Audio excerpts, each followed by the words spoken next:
కూటమి ప్రభుత్వం అధికారంలోకి వచ్చిన దాదాపు 7 నెలలు అవుతుంది. నిన్న మన ముఖ్యమంత్రి గారు నారా చంద్రబాబు నాయుడు గారు ప్రెస్ మీట్ పెట్టి ఒక వీడియో చేశారు. ఈరోజు రాష్ట్రం అప్పులో కూబిలో ఇరుక్కుపోయింది, రేపు పథకాలు ఇవ్వలేని పరిస్థితిలో ఉన్నామని చెప్పేసి ఒక వీడియో చేశారు. నాకు అర్థం కావట్లేదు, చంద్రబాబు నాయుడు గారు ఎలక్షన్ క్యాంపెయిన్లో ఏం చెప్పారు? దాదాపు ఆయన మాట్లాడిన ప్రతి మీటింగ్లో వైఎస్ఆర్సీపీ ప్రభుత్వం 14 లక్షల కోట్లు అప్పు చేసిందని చెబుతూ నేను వస్తే సూపర్ 6 అమలు చేస్తాను, ప్రతి ఒక్క ఎట్లాంటి పథకాలు హామీ చేస్తానని చెప్పారు. ఈరోజు జగన్మోహన్ రెడ్డి గారు రైతులకి 13,000 డబ్బులు ఇస్తుంటే ఆయన వచ్చి 20,000 ఇస్తానని చెప్తాడు. అమ్మఒడి పిల్లలకి ఇస్తుంటే లేదు, మీకు ఒకరు కాదు, ముగ్గురు కాదు, నలుగురు ఉన్నా కూడా ప్రతి ఇంటికి అమ్మఒడి వస్తా అన్నాడు. అలాంటివి సూపర్ 6 హామీలు అని చెప్పి ఒక ప్రజల్ని మోసం చేసి మబ్బి పెట్టి ఓట్లు వేయించుకోవడానికి చెప్పినాడు. ఇప్పుడు చూస్తుంటే లాస్ట్కి డైవర్షన్ చేయడానికి మళ్ళీ చంద్రబాబు నాయుడు ఆనవాయితీగా ఎప్పుడు చెప్పే అబద్ధాలు, ప్రతి ఒక్కటి అబద్ధం అని ఆయనంతకు ఆయనే నిజం చేసినాడు. మీరు గమనిస్తే ప్రతి పథకం మొదలు పెడతా అన్నాడు. ఈ రోజు వరకు కూడా ఆయన ఏం చేసినాడు? ఒక్క పెన్షన్ తప్ప, అది కూడా ఎంతమందికి కోత పెట్టినాడు. అర్హులైన వాళ్ళని కూడా కోసుకుంటూ వెళ్తూ పార్టీలను విభేదించి ఈరోజు వైసీపీ అంటే అతనికి కోత పెట్టడం, చాలా దారుణమైన పరిస్థితిలో ఈరోజు పాలన జరుగుతుంది రాష్ట్రంలో. అర్హులకు కూడా పెన్షన్ లేని పరిస్థితి, ప్రతి ఒక్కరిని కూడా మోసం చేయాల్సిన పరిస్థితికి వచ్చినారు. మీరు చూడండి రైతుల్ని ఏ విధంగా మోసం చేస్తున్నారు. గతంలో వైఎస్ఆర్సీపీ ప్రభుత్వం అధికారంలో ఉన్నప్పుడు రైతులకి ఇన్సూరెన్స్ కూడా ప్రభుత్వమే కట్టేది. ఈరోజు ఇన్సూరెన్స్లు లేవు. రైతులు అధిక వర్షాల వల్ల నష్టపోయిన రైతులకి ఇన్పుట్ సబ్సిడీలు లేవు, ఏమీ లేవు. ఒక పక్క మహిళలకి నీకు 18 అని చెప్పి చెప్పుకుంటా పోయిన ఈ ఎమ్మెల్యేలు ఏం చేస్తున్నారు? సిగ్గు లేకుండా డైరెక్ట్గా ప్రతి ఒక్క తెలుగుదేశం కార్యకర్త ఏం చెప్పినారు? ప్రతి ఒక్క ఇంటికి వెళ్ళి మీరు ఏ పథకమైనా మేము అమలు చేయకపోతే మా చొక్కాలు పట్టుకొని అడగండి అని చెప్పి అడిగినారు. ఈరోజు పోనీ ప్రజల్లోకి ఒకసారి తెలుస్తుంది, మిమ్మల్ని చొక్కాలు పట్టుకొని నిలదీసే పరిస్థితి ఉంది ఈరోజు. అదేవిధంగా సంపద సృష్టిస్తాం అన్న చంద్రబాబు నాయుడు గారు ఏం సంపద సృష్టించారు? 20 లక్షల మందికి ఉద్యోగాలు ఇస్తామన్నారు. ఇంతవరకు కనీసం 1 లక్ష ఉద్యోగాలు ఇచ్చినారా? యువతకి ఉద్యోగాలు రానంత వరకు ప్రతి ఒక్కరికి 3,000 రూపాయలు ఇస్తానన్నాడు. నిరుద్యోగ వృద్ధి ఎక్కడుంది? నిరుద్యోగ వృద్ధి 18 ఏళ్ళు దాటిన ప్రతి మహిళకి 1,500 ఇస్తామన్నారు. ఎక్కడిస్తున్నారు? బీసీలకు 50 ఏళ్ళు దాటితేనే పెన్షన్ అన్నారు. అది మోసం. కేవలం అన్ని మోసాలు, అబద్ధాలు. ఈరోజు అధికారంలో రావడం కోసం నోటికొచ్చిన హామీలు. సరే, ఏదో ఎప్పుడు చంద్రబాబు నాయుడు ఒక్కడే అబద్ధాలు చెప్తున్నాడులే, ఈసారి ఏదో కూటమిగా వస్తున్నారు కదా అన్నీ ఇస్తారేమో అనుకున్నారు ప్రజలు. ఈరోజు పవన్ కళ్యాణ్ నేనున్నాను మీకు అన్నిటికీ, ఆయన ఇవ్వకపోయినా నేను ఇప్పిస్తా అన్నారు. ఈరోజు ఏముంది పరిస్థితి? ఆయన డిప్యూటీ సీఎం ఉంటుందా లేదా, ఊడుతుందా లేదా అనేటట్టుంది ఆయన పరిస్థితి. ఎప్పుడైతే నారా లోకేష్ డిప్యూటీ సీఎం అన్నారో ఆ రోజు నుండి ఆయన నోరెత్తడం కూడా మానేసినారు. నాకే ఎసురు పెడుతున్నారని. అభివృద్ధి చేస్తున్నాము అంటారు, సంపద సృష్టిస్తూ ఉంటారు. ఏమి సంపద సృష్టిస్తున్నారు మీరు? ఈరోజు మీ తెలుగుదేశం కార్యకర్తలు కబ్జాలు చేసుకోమని విచ్చలవిడిగా ఒక యాక్ట్ పెట్టినట్టుంది. మీరు ఎక్కడ చూసినా కబ్జాలు, భూదోపిడీలు. ఇంకో పక్క ఇసుక అసలు ఇసుక ఫ్రీ అన్నారు.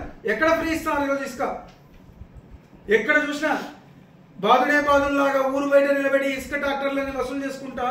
ఈరోజు గతంలో 5,000 రూపాయలు ఉన్న ఇసుక ఈరోజు ఆర్లగడ్డ ప్రజలు ఇసుక కొనాలంటే 7,500 రూపాయలు కట్టాల్సిన పరిస్థితి ఉంది. అంటే ప్రతి ఒక్కటి మోసమే. ఈరోజు మద్యం మీద ఒక పాలసీ చెప్పారు. మద్యము ప్రైవేటైజేషన్ చేసినా కూడా దానికి ఒక టైమింగ్స్ మెయింటైన్ చేస్తాము, బెల్ట్ షాపులు ఉండవు, అది ఇది అని చెప్పి పవన్ కళ్యాణ్ గారు ఊదలు కొట్టినారు. ఈరోజు రండి, ఏ ఊర్లో ఎక్కడైనా సరే, ఈరోజు ఆర్లగడ్డలో ఉదాహరణకు ఆర్లగడ్డే రండి, దమ్ముంటే ప్రతి గ్రామంలో ఈరోజు బెల్ట్ షాపులు పెట్టి మద్యం అమ్ముతున్నారు. పోలీసులు పోతున్నా కూడా దిక్కులేని పరిస్థితి, వాళ్ళకే సమాధానం, వాళ్ళని కూడా ఎదిరించేసిన పరిస్థితి ఉంది. ఆర్లగడ్డలో మీరు చూస్తున్నారు ఎంతమంది చచ్చిపోతున్నారు. కల్తీ మద్యం కొన్ని షాపులలో అయితే వాళ్ళ హ్యాండ్ ఓవర్లో నడిచే తెలుగుదేశం వాళ్ళ దాంట్లో నడిచే దాంట్లో కల్తీ మద్యం. ఎందుకు ఆర్లగడ్డలోనే అడ్డమైన టైంలలో మద్యం దొరికి ఎక్కడ పడితే అక్కడ బెల్ట్ షాపులలో మద్యం దాగి ఎంతమంది హైవేలలో చచ్చిపోతున్నారు. చనిపోయింది ఎవరైతే ఏ పార్టీ అయితేమో కానీ ఈ మధ్యనే ఒక అతను కూడా మద్యం దాగిపోయి బస్సు గుద్దుకొని చచ్చిపోయినాడు, తెలుగుదేశం పార్టీకి సంబంధించిన వ్యక్తి. ఇంకొక అతను రాత్రి పోతూ పోయి హైవే మీద పోయి గుద్ది చచ్చిపోయినాడు మద్యం దాగి. అన్ని డ్రంక్ అండ్ డ్రైవ్లు, ఇంతమంది చచ్చిపోతున్నారు. ఎక్కడ పడితే అక్కడ విచ్చలవిడిగా మద్యం అమ్ముతున్నారు. ముందు చంద్రబాబు నాయుడు గారికి మేము చెప్పేది ఒకటే, ఇచ్చిన హామీలు నెరవేర్చలేనప్పుడు నిస్సిగ్గుగా దిగిపోండి. మీరు చేత కాకపోతే ప్రభుత్వంలో నుండి మేము చేయలేము, అంతే తప్ప జగన్మోహన్ రెడ్డి అప్పులు చేసినట్టే మీకు తెలియదా? రాష్ట్రం ఎంత అప్పులు ఉన్నాయో ప్రతి ఒక్కటి చూపించుకుంటూనే వస్తున్నారు. గత ప్రభుత్వం అధికారం ఉన్నప్పుడు 5 లక్షల పైసలకు అప్పు చేసినారని చెప్పి డైరెక్ట్గా ఉన్నాయి రికార్డ్స్. అది తెలిసి మీరు ఎలా చెప్పారు మేము ఇవన్నీ అమలు చేస్తామని చెప్పి? ఇంకా నిన్న మన ఆర్లగడ్డ ఎమ్మెల్యే ప్రెస్ నోట్ వదిలేరు ఒకటి,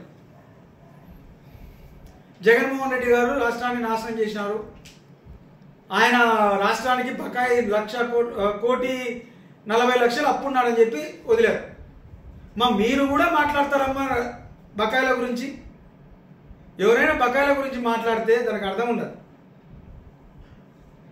మీకున్న బకాయిల గురించి ముందు మాట్లాడడం తల్లి. ఆడ విజయ డైరీ చైర్మన్ లబో దిబో అని ఆ బోర్డు అంతా మొత్తుకుంటుంది. 1 కోటి చిల్లర మీరు కట్టాలి మమ్మో అని చెప్పి మీ కుటుంబానికి సంబంధించిన సంస్థ. ఈరోజు కరెంటు బిల్లులు జగత్ డైరీ ఎంత ఉన్నాయో మీ ఎలక్ట్రికల్ డిపార్ట్మెంట్లు మేము మొత్తుకుంటున్నారు. 70 లక్షలు ఉందమ్మా ఉత్త కరెంటు బిల్లే మీ పేరు మీద, నీ కుటుంబానికి సంబంధించిన సంస్థ మీద. ఒక పక్క ఈరోజు జరుగుతున్న అవినీతి ఎలా ఉంది? మీరు ప్రూఫ్ అడుగుతున్నావు. ఏదైనా ఒకటి చెప్పాలి మాకు, మేము ఏదైనా మాట్లాడే ముందు ప్రూఫ్ ఉందా అని అడుగుతున్నారు. ఈరోజు డైరెక్ట్గా చెప్తున్నాం, నిన్న మీ తెలుగుదేశం కార్యకర్తలే రోడ్డుకి ఎక్కి చెప్తున్నారు ఎర్రమట్టి తోలుతున్నారమ్మా మా ఊర్లో కొత్తూరులో అని చెప్పి. ప్రూఫ్ కావాలన్నా నువ్వు డైరెక్ట్గా డిబేట్కి రెడీ అంటే చెప్పు. ఎక్కడికైనా వచ్చింది మీ కార్యకర్తలు మాట్లాడినవి నీకు వినిపిస్తాం. ఎవరో కాదు, మీ వాళ్ళు చెప్పేటి. ఇంకా ప్రజలు చెప్పేవి వింటే నువ్వు భయపడి సస్తారు. మొన్న ఉదాహరణకు ఒకటి జరిగింది. నాకు ఎవరో వీడియో పంపించినారు. శిల్పకళల వాళ్ళ దగ్గర లారీ లోడ్ దించడానికి వస్తే నువ్వు డబ్బులు కట్టు అని వసూలు చేస్తే లారీ తీసుకొచ్చి నీ ఇంటికాడ పెట్టినారు. చూస్తా ఉంటే చూపిస్తాను తల్లి, ఏ పెద్ద ఇబ్బంది ఏం లేదు. నువ్వు ఏ రోజు డిబేట్కి రెడీ అంటావో ఆ రోజు రెడీ. ఎంత దారుణంగా తయారైంది ఆర్లగడ్డలో. మళ్ళీ నా పేరు చెప్తే ఎవడైనా అంటే నీ పేరు చెప్పే జరుగుతున్నాయి ఇవి. ఈరోజు ఇసుక వసూళ్ళు అయితేనేమి, ఇవైతేనేమి, ఏవైనా అవినీతి అంతా నీ పేరే చెప్పి చేస్తున్నారు. ముందు నీది నువ్వు గడుక్కొని తర్వాత వేరే వాళ్ళ మీద విమర్శించడం నేర్చుకోండి. ఫస్ట్ ఉన్న బకాయిలన్నీ కట్టండి, తర్వాత మిగతా దాని మీద విమర్శించే హక్కు నీకు వస్తుంది. ఇప్పటికైనా ఈ కాకమ్మ కబుర్లని పక్కన పెట్టి ప్రజలకు ఇచ్చిన హామీలన్నీ కూడా నెరవేర్చాల్సిందిగా ఈ గవర్నమెంట్ చేస్తుంది.